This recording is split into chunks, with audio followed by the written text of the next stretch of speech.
আসসালামু আলাইকুম। এর আগের ভিডিওতে দেখিয়েছি আমরা জিও শিট কিনতে 18 বাড়ি গিয়েছিলাম।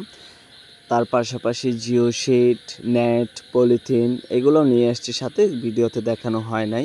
হয়তো ভাবতে পারেন জিও শিটের সাথে আবার নেট, পলিথিন কেন লাগবে? কারণ হচ্ছে নেটটা নিচে দিলে যে নেটের উপরে পলিথিন হবে, পলিথিনের উপরে জিও শিট হবে। কারণ জিও শিটটা একটা কাপড়, তাই জিও শিট বৃষ্টি হওয়ার পরে জিও শিটের উপর দিয়ে নিচে পানি আসার সম্ভাবনাই বেশি।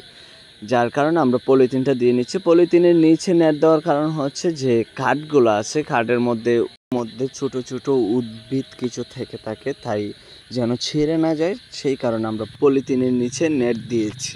এখন আমাদের আগে থেকে পরিকল্পনা ছিল যে আমরা ঘরের ভিতর ফ্লোর করব না, আমরা মাছা বাঁধবো। কারণ হচ্ছে মাছার মধ্যে অনেক ধরনের সুবিধা আছে, মুরগি, হাঁস যেটাই পালন করা হয় না কেন অনেক দিক দিয়ে সেফটি থাকা যায়।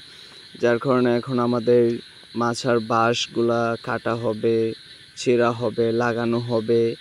তারপর আমরা মাছার নিচে পলিথিন দিয়ে রাখবো, যার কারণে মাছার উপরে মুরগি পায়খানা করার পর এটা যেন নিচে পড়ে যায়। নিচে পড়ার পর আমরা পানি ঢেলে দিব, সেটা আপনি একটা ড্রেন ধরে চলে যাবে।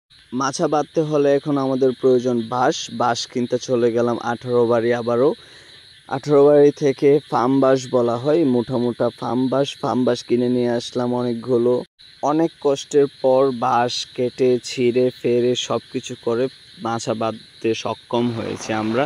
এখন দেখুন কত সুন্দর লাগছে আর কত বড় দেখাচ্ছে পুরো কমপ্লিট করার পর। সবাই আমাদের জন্য দোয়া করবেন, সুস্থ থাকবেন, ভালো থাকবেন। আসসালামু আলাইকুম।